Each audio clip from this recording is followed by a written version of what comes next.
시편 1편 1절에서 6절 저와 여러분이 한 절씩 교독하시겠습니다.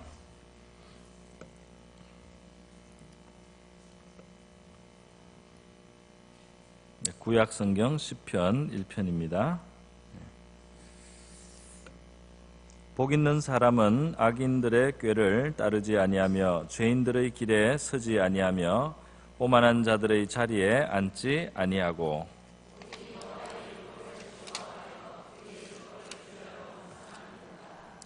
그는 시냇가에 심은 나무가 철을 따라 열매를 맺으며 그 잎사귀가 마르지 아니함 같으니 그가 하는 모든 일이 다 형통하리로다. 그러므로 악인들은 심판을 견디지 못하며 죄인들이 의인들의 모임에 들지 못하리로다. 악인들의 길은 망하리로다. 아멘. 잠깐 기도하겠습니다. 고마우신 아버지 감사드립니다. 이렇게 수요일 저녁 저희들 우리 아버지의 집으로 이렇게 불러 모아주시고 예배하게 하시니 감사드립니다. 우리의 찬송과 또 기도를 받으시는 이 밤이 되기를 원하옵나이다. 또한 이 시간에 말씀을 우리에게 묵상하게 도와주시옵시고 하나님의 말씀을 마음에 받는 이 시간이 되게 하여 주시옵소서. 부족한 종은 입을 열어 말씀을 나누지만 우리 주님께서 친히 사랑하시는 자녀들을 한 사람 한 사람의 마음속에 생명을 주시고 능력을 주시고 힘과 지혜 주시기를 원하옵나이다. 작은 양식밖에 없사오니 우리 주님의 손으로 붙들어 축사하여 주시옵시고 사랑하는 자녀들을 위한 양식이 되게 하여 주시옵소서. 이 시간을 주님께 의탁하오며 고마우신 예수님의 귀하신 이름으로 기도드립니다. 네, 오늘 시편 1편 말씀 우리에게 상당히 친숙한 말씀이라고 할 수 있겠습니다. 신앙생활을 좀 하신 분들에게는 친숙하고 물론 어떤 분들에게는 시편 1편이 친숙하지 않을 수도 있겠습니다. 시편은 총 150편인데 그 중에 지금 1편이 이렇게 노래를 하고 있습니다. 이 시는 하나의 일종의 노래라고도 할 수 있겠는데요. 노래이기도 하고 기도이기도 하고 또 노래 가락을 가진 그런 교훈이기도 한데 시편 1편은 기도를 하기 전에 먼저 하나님 앞에 받은 그 교훈의 말씀, 진리를 증거하고 교훈을 주는 말씀으로 되어 있습니다. 그리고 이 말씀은 핵심이 뭐냐면 복 있는 사람인데 이 복 있는 사람을 뭐라고 지금 말씀하느냐 말이죠. 복 있는 사람이 누구냐?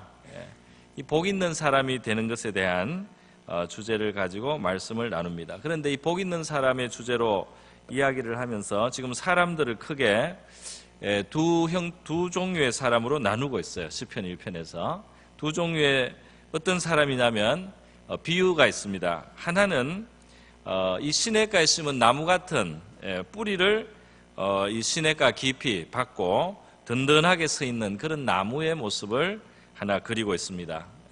그래서 이 나무가 아주 물이 철철 넘치는 그런 시내에 뿌리를 깊게 받고 철을 따라서 아름답고 싱그럽고 또 싱싱한 그런 모습을 보이면서 때가 되면 철이 되면은 열매를 맺는 아름다운 그런 나무의 모습입니다. 그 잎사귀가 마르지 않고 말이죠. 청청하고 그런 모습, 그런 시냇가에 심은 나무 같은 삶을 보여주고 있어요. 이것이 이제 복 있는 사람의 모습이라고 할 수 있겠습니다. 그러면 복 있는 사람이 아닌 대조적인 것이 이제 두 번째로 하나 나와 있어요. 그것은 뭐라고 되어 있느냐면 바람에 나는 결아 4절에 그렇게 표현이 되어 있습니다. 그래서 복 있는 사람은 뿌리가 깊이 내린 그러한 시냇가에 심은 아주 아름다운 나무와 같다면 이 복이 있는 이 사람이 아닌 다른 쪽에 있는 사람은 복이 없는 사람이죠. 그 사람의 모습은 어떤 거냐? 겨와 같다. 그런데 바람에 나는 겨와 같다. 그렇게 표현했습니다. 이 겨라는 게 얼마나 허무하게 날리는지 몰라요. 그냥 바람이 부니까 정처 없이 그냥 되는 대로 그냥 날려가는 이 겨와 같습니다. 겨는 안에 무게가 없어서 그냥 바람에 날려갑니다. 그런데 이 두 가지 인생을 오늘 시편 1편에서 이렇게 대조를 하면서 우리는 뿌리를 박은 시냇가의 뿌리를 받은 나무 같은 복된 인생이 되라고 지금 하나님이 말씀을 주시는 줄 믿습니다. 그런데 이 시냇가의 뿌리를 박은 나무 같은 이 삶은 그 특징이 무엇이냐 했더니 2절에 나오는 대로 오직 여호와의 율법을 즐거워하여 그의 율법을 주야로 묵상하는 자로다 그랬습니다. 여기 하나님의 율법이라는 말씀, 조금 확대하면 하나님의 말씀이 되겠습니다. 하나님의 말씀. 근데 이 하나님의 말씀을 묵상한다 이렇게 했을 때 하나님의 말씀을 우리가 생각하기 전에 하나님을 먼저 생각을 해야 되겠습니다. 하나님의 말씀을 즐거워한다. 한번 생각을 해보세요. 하나님의 말씀을 즐거워하는 사람이 도대체 어떤 사람인가? 하나님의 말씀을 즐거워하기 전에 있어야 되는 것이 있는데 그것은 뭐냐면 하나님이 그 삶 속에 먼저 계셔야 됩니다. 하나님이 계시고 그 하나님을 믿는 사람이, 그 하나님을 인정하는 사람이 그 하나님을 만나는 도구로서, 그 하나님의 뜻을 알아가는 도구로서, 그 하나님을 생각할 수 있는 그 도구로서 하나님의 율법, 하나님의 말씀을 대합니다. 그런데 그 말씀을 대할 때 이 사람이 즐거워한다 그랬어요. 우리가 어떤 말씀을 즐거워할 때는, 어떤 물건을 즐거워하거나 어떤 것을 즐거워할 때는 사실은 그 배후에 있는, 그 말씀의 배후에 있는 인격을 가지신 하나님에 대한 우리의 자세가 거기에서 나온다고 할 수 있겠습니다. 사람이 그냥 하나님의 말씀만 좋아할 수 있는 것은 아닙니다. 우리가 정말 하나님의 말씀을 즐거워하고 좋아하려면 먼저 하나님을 즐거워하는 마음이 있어야 될 줄 믿습니다. 하나님을 먼저 즐거워하는 마음, 하나님을 기뻐하는 마음이 있을 때 이 하나님의 그 율법도 우리에게 즐거움이 될 줄 믿습니다. 우리가 사랑하는 사람에 대해서 그 사람을 우리에게 기억나게 하고 생각나게 하는 것이 있으면 우리가 그것을 즐겨 보지 않겠습니까? 예를 들면 사랑하는 손주의 어떤 사진이라든지 말이죠. 거기에 카드를 써서 뭐 할머니 할아버지 사랑해요라든지 엄마 아빠 사랑해요라든지 또 무슨 연애 편지를 젊었을 때 우리 연애 편지를 혹시 받았다면 그 읽는 것을 우리가 좋아하는데 그 좋아하는 바탕에는 무엇이 있느냐면 그것을 그 안에 담겨 있는 그 인격을, 그 존재를 우리가 즐거워하는 것입니다. 그래서 하나님의 율법을 즐거워한다는 것은 단순히 글을 좋아한다는 게 아니겠죠. 단순히 책을 그냥 좋아하는 것이 아니고 이 책에 담겨 있는, 이 책을 통해서 내가 이렇게 접할 수 있는 하나님 자신을 즐거워하는 마음이 그 속에 있다는 겁니다. 그래서 복 있는 사람은 여호와의 율법을 즐거워하는 사람이지만 조금 더 파고 들어가면 그 사람은 하나님이 있는 인생이라고 할 수 있습니다. 그리고 그 사람은 그 하나님을 계속해서 끊임없이 그 하나님을 생각하고 바라보는 그런 이 말씀을 즐거워하게 된다는 것입니다. 제가 이전에 젊었을 때 성경을 한참 이제 처음으로 이렇게 제대로 볼 때가 있었어요. 성경을 그전에서는 그냥 이게 글이고 이게 글자였는데 하나님의 마음에 그 감동을 받고 은혜가 오기 시작하니까 이 하나님의 말씀이 좀 달라게 느껴지는 거예요. 여기에서 이 하나님이 느껴지기 시작하는 거예요. 하나님이 느껴지는데 성경을 읽다가 뭐 시편이나 이런 곳에 읽다 보면은 하나님이 의롭다, 하나님은 의로우시다 이런 말씀을 읽으면 그것이 그냥 하나님은 의롭구나 머리로 생각되는 것이 아니고 하나님이 의롭다는 사실이 제 마음속에 굉장히 찌릿합니다. 그 하나님이 의롭다는 것이 마음에 어떤 즐거움을 주는 거예요. 하나님이 참 의로우시구나. 야, 참 좋다. 또 하나님이 진실하시다. 이런 표현이 하나 있습니다. 그러면은 그게 마음에 찌릿한 겁니다. 저는 찌릿하다는 표현을 썼습니다. 어떤 뭐 꿀과 같이 달다 이런 표현도 하지만은 그때 제 느낌은 뭐 아주 흥미로운 무슨 선물을 받듯이 그 마음이 짜릿한 거예요.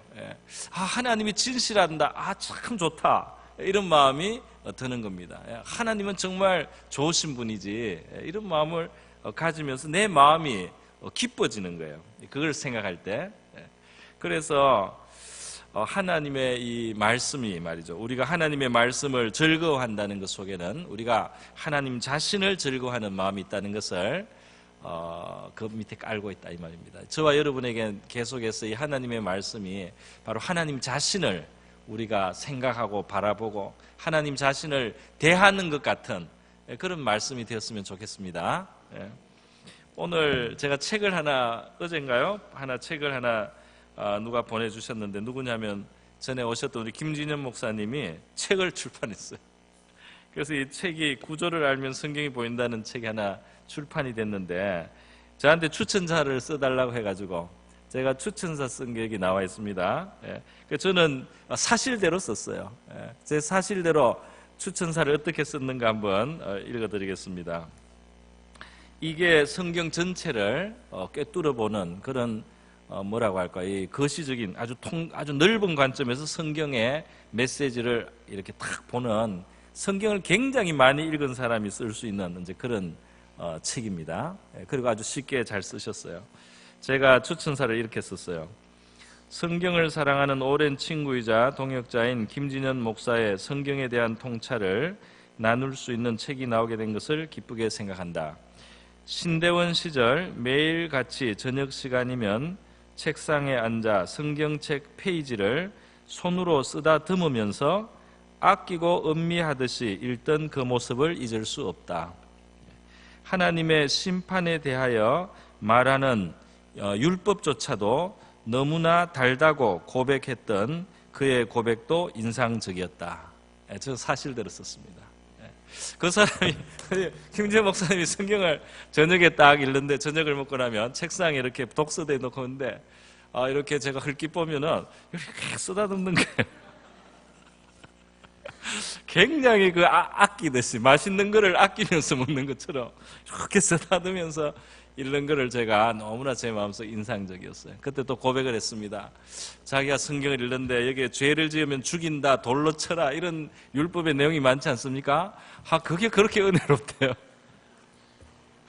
왜? 죄를 심판하는 참 의로우신 하나님이구나. 이 심판이 제대로 돼야지. 이 악에 대해서, 불의에 대해서, 악한 것에 대해서 심판이 있어야 되는데, 하나님은 정말 죄를 심판하는 정말 의로우신 하나님이구나. 그래서 그 심판하는, 죄에 대한 심판에 사실 무서운 율법이라고도 생각할 수 있는데, 그 속에서 의로우신 하나님을 느끼면서 자기는 너무 그게 달다, 그렇게 말해서 제가 그때 마음에 새겨졌던 기억이 납니다. 근데 이렇게 성경을 진짜 먹듯이, 그죠? 성경을 이렇게 취하는 거, 이게 참 귀합니다. 성경에 보면은 에스겔서에 에스겔에게 하나님이 이 두루마리로 쓴 하나님의 말씀을 먹으라고 한 적이 있어요.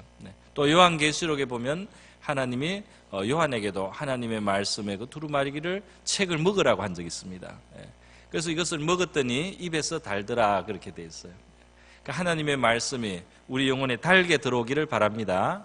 그러나 여러분, 어떤 사람은 그냥 이렇게 쉽게 달지만은 그냥 쉽게 달지 않은 말씀도 있어요. 다시 말해서 조금 시간을 들여야 된다 이 말입니다. 조금 시간을 들여야, 처음부터 달고 처음부터 좋지 않을 수 있어요. 마치 우리가 밥을 먹듯이 밥을 꼭꼭 씹어서 자꾸 씹을수록 어떻습니까? 씹을수록 이제 단맛이 나지 않습니까? 그런 것처럼 이 하나님의 말씀도 시간을 좀 주면서 이렇게 씹을 때 또 단맛을 느낄 수 있습니다.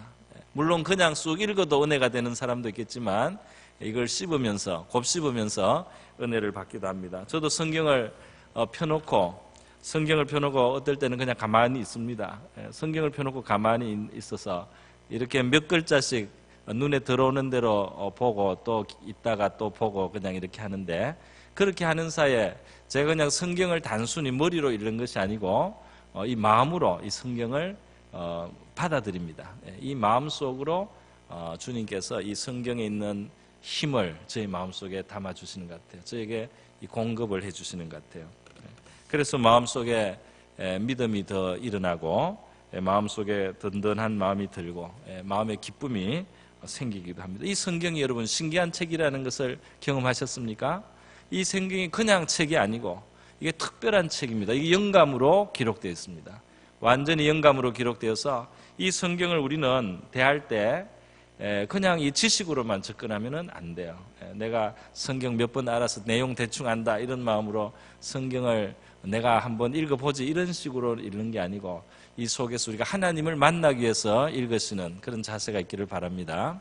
하나님이 우리 마음속에 이것을 주실 때 이 말씀 구절구절에서 우리에게 믿음이 생겨나게 되고 우리의 마음속에 변화가 일어납니다. 할렐루야. 제가 아는 이 가까이 있는 분들 중에 성경을 정말 사랑하고 많이 읽은 분들의 특징이 하나 있는데요. 얼굴에 빛이 나요. 제가 아는 사람들은 그렇습니다. 얼굴에 좀 광채가 나요. 왜 그런가? 그분들은 성경을 읽으면 즐겁다는 거예요. 즐거워서도 기쁨이 나겠지만 제가 생각할 때 이렇습니다. 하나님의 말씀을 접하면서 기쁜 사람은 그 성경을 먹고 있는 겁니다. 할렐루야. 먹고 있는, 그게 다른 거예요. 그럼 먹는 사람에게는 어떤 일이 일어나느냐? 이 말씀의 영향이 들어가는데 이 말씀의 영향은 하나님의 성품이고 하나님의 모습입니다. 그래서 이 성경을 자꾸 먹는 사람은 하나님의 생명을 먹는 것과 같아요. 하나님의 생명을 먹으면 그 사람 안에 하나님의 형상이, 하나님의 거룩한 형상이 더 형성되는 줄 믿습니다. 그래서 제가 아는 또 존경하는 선배 목사님 중에 한 분이 있는데요. 이분이 너무나 사랑이 많고 온유하셔서 참 좋으시죠. 그래서 진짜 천사 같다고 생각하고 그렇게 느꼈는데 말이죠. 고등학교 때 사진을 봤어요. 고등학교 때 사진을 봤습니다. 완전 깡패입니다. 완전 사나워요. 눈이 얼마나 사나운지. 어떻게 이 애가 이렇게 청소년인데 말이죠. 사나운 인상이 있는지 말이죠. 아주 사납더라고요. 그래서 그분 말씀이 실제로 청소년 시절 때는 늘 싸움을 했대요. 늘 싸웠대요. 그런데 이 대학 나이가 되고 교회에 와서 성경을 읽는 것을 배우고 성경을 묵상하는 것을 배우고 했는데 그전에도 물론 고등학교 때 좀 은혜를 받아서 방언도 좀 하고 이렇게 했답니다. 그렇지만 자기 혈기는 그대로 있었대요. 그런데 성경을 읽고 성경을 시간을 정해서 날마다 읽고 이렇게 했는데 어느 날 가만히 생각을 해보니까 싸움을 안 하고 석 달이 지났다. 깜짝 놀랐답니다. 싸움을 안 하고 내가 석 달을 지났다. 한 번씩 몸을 풀어야 되는데 싸움을 안 했단 말이죠. 변한 겁니다. 마음속에 하나님의 성품이, 하나님의 인격이 들어간 줄 믿습니다. 그래서 말씀으로 인해서 즐거워하는 그 사람 속에는 정말 이 하나님의 인격, 하나님의 성품이 자꾸 들어가서요 변화가 일어납니다. 의인의 길을 가게 됩니다. 할렐루야. 죄인의 길에서 죄인의 길을 깨서 멀어지고 의인의 길을 가게 되는 거죠. 온유한 사람, 겸손한 사람이 됩니다. 여기 지금 바람에 나는 기와 같다고 한 그 사람들의 특징이 보면요, 복 있는 사람의 복 있는 사람은 이런 사람이 아니다. 1절에 이렇게 시작을 했는데 하나님이 없는 사람, 그러니까 하나님이 없으니까 당연히 하나님의 말씀을 즐거워할 것도 없습니다.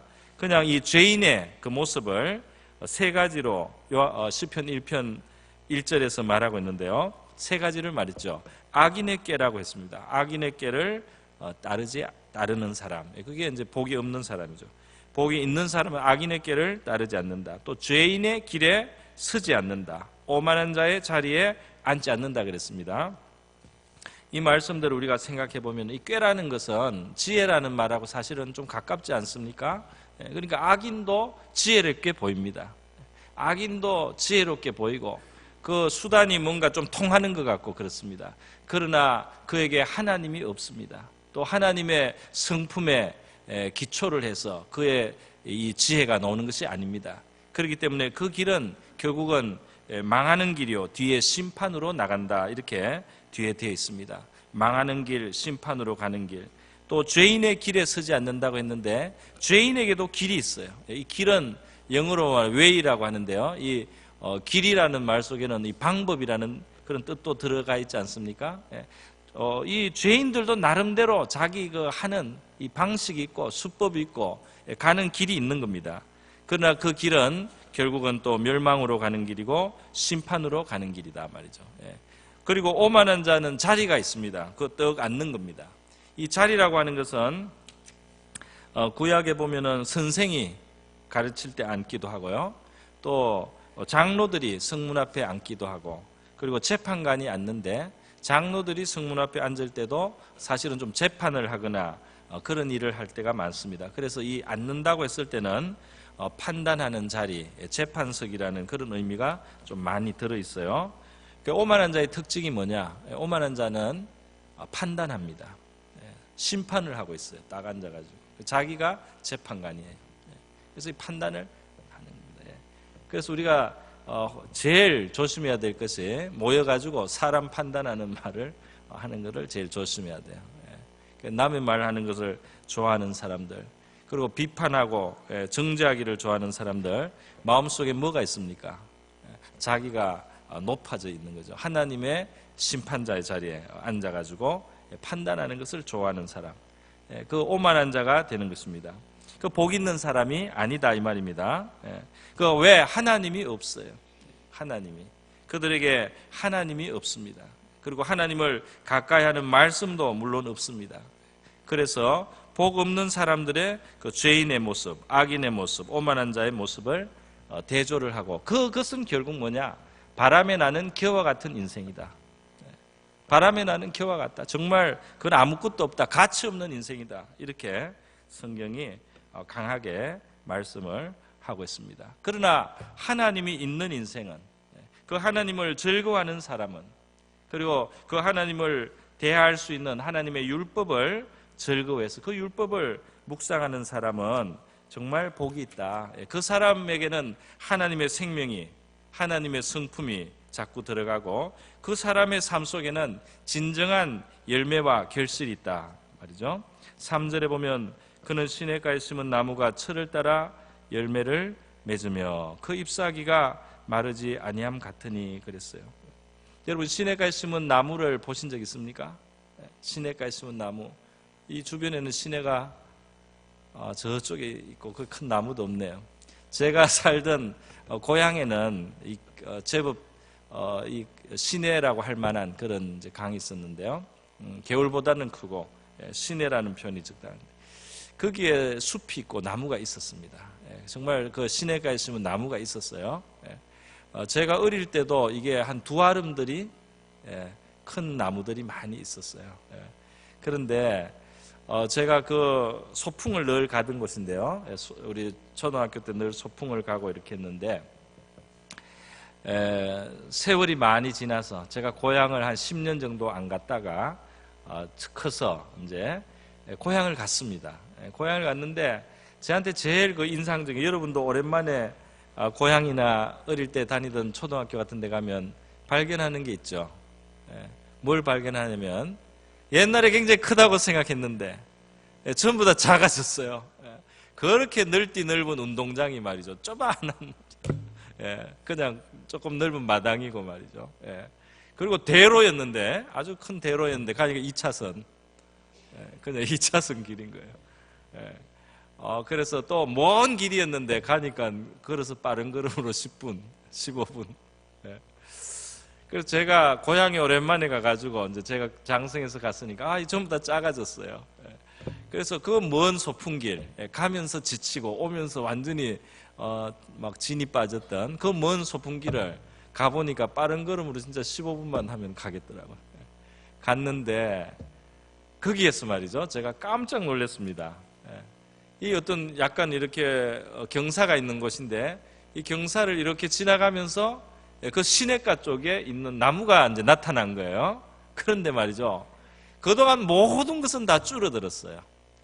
모든 것은 다 줄어들었는데 이 시냇가에 있는 그 나무는 제가 보고 깜짝 놀랐습니다.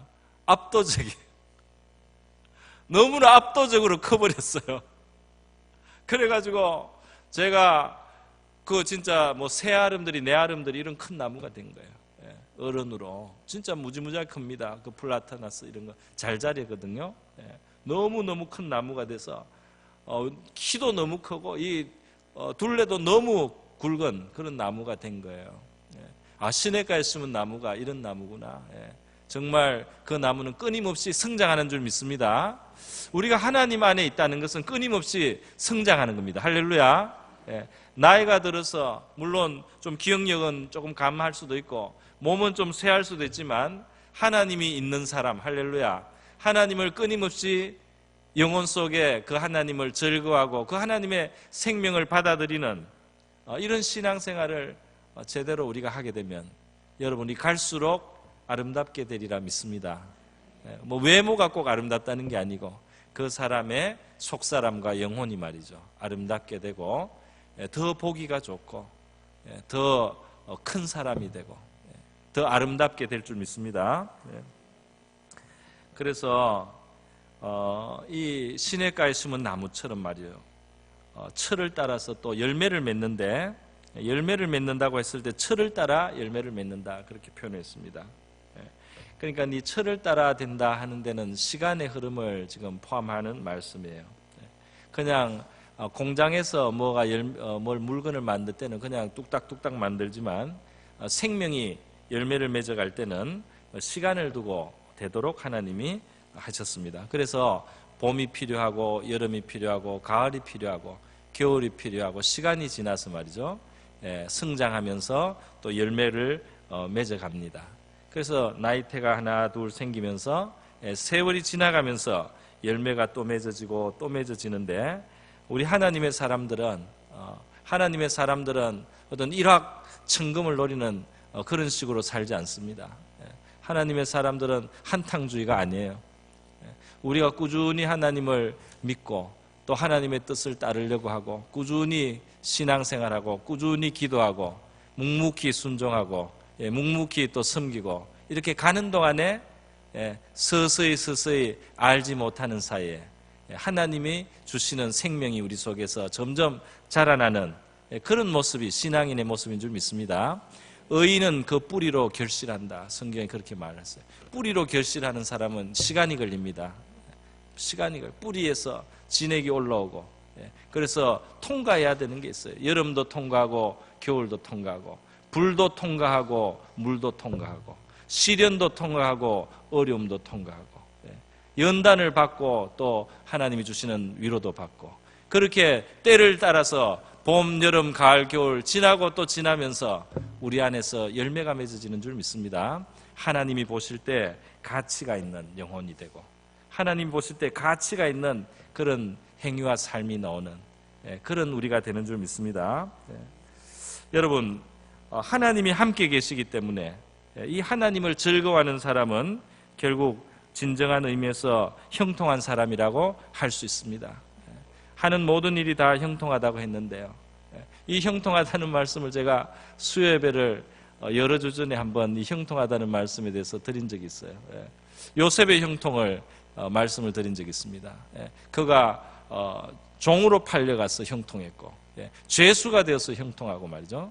형통을 하는데 어떻게 보면 형통하지 않은 것 같은데 그것이 하나님이 그를 만들어가고 그 인생을 빚어가는 손길이 그 안에 있기 때문에 형통한 길인 줄 믿습니다. 그것이 선을 이루어 가시는 하나님의 역사이기 때문에 그것은 형통한 일이라고 할 수 있어요. 할렐루야. 그래서 하나님 안에 살아가는 하나님의 말씀을 즐거워하고 하나님을 늘 바라보는 믿음의 사람들에게 진정한 형통이 있는 줄 믿습니다. 하나님이 함께 하시는 삶이기 때문입니다. 여러분 우리가 성경을 읽을 때 단순한 의무감으로만 보는 것이 아니고 물론 약간의 그런 도움은 자극은 필요한 것 같아요. 같이 읽고 이렇게 하면 평소에 읽기 어려운 게 같이 읽고 되지만 우리가 한 걸음 더 나가서 즐거워하는 마음으로 하나님의 말씀을 우리가 대할 수 있기를 바랍니다. 또 즐거운 말씀이 되기를 바랍니다. 우리 편지 같은 거를 보면은 그 글씨를 보면은 사람의 뭐가 나타납니까? 글씨체를 보면은 성격이 나타나잖아요, 그죠? 글을 보면은 그 사람이 쓴 문장을 보면은 그 사람이 또 많이 나타나요. 일단 글씨체부터 나타납니다. 어떤 사람은 글씨가 일단 한 줄에 못 써요. 글씨가 커요. 커다랗게 글씨를 씁니다. 뭐가 있죠? 뭐 속이 화통하든지 이 글씨를 큼직하게 쓰기도 하고 말이죠. 또 글씨를 이렇게 부드럽게 쓰는 사람들, 글씨가 아주 씩씩하게 쓰기도 하고, 이 글씨체에서 사람이 나타나지 않습니까? 문장 속에 그 사람의 인격이 나오지 않습니까? 그런데 바로 하나님의 모든 말씀은 성령의 영감으로 되어서 이 성경을 읽는 동안 우리가 누구의 체온을 느끼고 누구의 향취를 맡고 있는 걸까요? 이 성경을 우리가 대하고 있는 동안에 우리가 하나님을 가까이 하고 있는 줄 믿습니다. 거기 하나님의 인격과 성품이 녹아 있어요. 하나님의 거짓이 없으심이 그 속에 녹아 있고, 하나님의 진실하심이 이 속에 있고, 하나님의 사랑의 풍성함이 있고, 하나님의 인자하심과 따뜻하심이 있고, 하나님의 거룩하심이 여기에 있고, 하나님의 의로우심이 있고, 하나님의 신실하심이 이 말씀 속에 깃들어 있습니다. 그래서 이 말씀 우리가 읽고 접하고 이렇게 하는 사이에 우리가 그 하나님께 자꾸 접해져서 그 생명이 우리에게 자꾸 흡수되는 줄 믿습니다. 우리 그 화장품을 사서 이렇게 바르면 흡수되지 않습니까? 이게 싹 들어가잖아요. 문지르고 이렇게 하는 사이에. 제가 한국에 처음에 도착을 했더니 누가 저한테 팩을 줬어요. 팩, 여러분 아십니까? 얼굴에 붙이는 팩. 그래서 제가 처음으로 잘 보려고 팩을 한번 붙여봤어요. 여러분한테 잘 보려고 팩을 한번 붙여봤거든요. 그래서 이걸 딱 붙이고 누웠는데 말이죠, 굉장한 일이 일어났습니다. 한 번도 안 하던 사람이 평생 한 번도 안 하던 사람이 그걸 딱 붙이니까요, 막 여기가 막 진동이 일어나는 거예요. 얼굴에서 뭔가 욱신욱신하면서요, 뭔가 막 쑥쑥쑥 들어오는 것 같아요. 제 얼굴로 뭐가 막 흡수가 되는 것 같아요. 그 나중에 있다가 떼니까 얼굴이 좀 탱탱해진 것 같아요. 뭐가 많이 들어왔어요. 그 붙이고 있는 동안에 뭐가 많이 흡수된 것 같더라고요. 그래서 좀 얼굴이 더 나아진 것 같더라고요. 그때 몇 번만 붙이고 제가 그 이후로는 또 잊어버렸는데요. 여러분, 하나님의 말씀을 접한다는 게 우리가 하나님의 생명을 흡수하는 통로인 줄 믿습니다. 그래서 그것을 우리가 다 알지는 못해도 여기 하나님을 경외하며 이런 말씀을 읽을 때 이 말씀이 참 좋다. 하나님을 경외한다. 그 말씀이 좋다. 그러는 동안에 우리 마음속에 빚어지고 있습니다. 할렐루야. 경외하는 마음. 경외하는 게 참 좋다. 이렇게 느낄 때 우리 마음속에 경외하는 마음이 빚어지는 줄 믿습니다. 그래서 이 말씀이 무슨 논리적으로 우리가 다 무슨 설명을 하고 이래서가 아니라 이 말씀에 그냥 접해 있는 대로 우리에게 흡수되는 생명의 말씀, 이 말씀이 저와 여러분에게 정말 우리의 삶을 복되게 하고 시냇가에 심은 나무처럼 만들어주는 그런 생명력 있는 말씀인 줄 믿습니다. 골로새서 3장 16절에는 그리스도의 말씀이 너희 속에 풍성히 거하게 하라, 그런 말씀이 있습니다. 하나님의 말씀, 특별히 그리스도의 말씀이 우리 속에 풍성히 거하게 하라, 그런 말씀이 있어요. 또 디모데전서 6장 3절에 주 예수 그리스도의 말씀에 우리가 창념해야 된다, 그런 말씀이 있습니다. 예수님의 말씀에 우리가 주의를 늘 기울이고 그 말씀을 마음에 두고 있을 때 우리가 곁길로 가지 않고 잘못된 길로 빠지지 않는다 하는 말씀입니다. 여러분, 오늘 우리 시편 1편을 통해서 이 많은 노래를 하기 전에, 많은 기도를 하기 전에 하나님을 기뻐하면서 하나님의 말씀 속에서 하나님을 느끼는 사람, 그래서 그 하나님을 즐거워하는 사람에 대해서 말씀하고 있습니다. 이 사람 정말 복이 있는 사람이다. 할렐루야. 하나님의 말씀에서 그 생명의 진액을 받아들이는 사람, 이 사람 정말 복이 있는 사람이다. 이 사람의 삶에 진정한 형통함이 있다. 이 사람의 삶에 진정한 열매가 맺어질 것이다 했습니다. 우리 이 은혜를 같이 사모할 수 있기를 바랍니다. 이 은혜가 온 교회 속에 풍성해질 수 있기를 바라고 우리의 자녀들이 하나님의 말씀을 즐거워하는 그러한 사람으로 성장할 수 있도록 우리 기도도 해줄 수 있기를 바랍니다. 이 시간 우리 다 같이 한번 기도하겠습니다. 하나님 아버지, 저희들에게 우리 하나님을 생각하고 바라볼 수 있는 이 귀한 말씀들을 주셨는데 이 말씀을 우리가 소중하게 생각하고 이 말씀 속에 있는 하나님의 그 생명이, 하나님의 그 거룩하신 성품이, 의롭고 참되고 진실하신 그것들이 우리의 마음과 심령에 자꾸 들어오게 해주시고 그것이 우리의 마음을 변화시키고 감화해서 우리에게 믿음과 능력과 지혜가 되게 하옵소서. 이러한 은혜가 우리 자신과 우리의 자녀들에게 온 교회에 풍성케 하여 주시옵소서. 같이 한번 기도하겠습니다.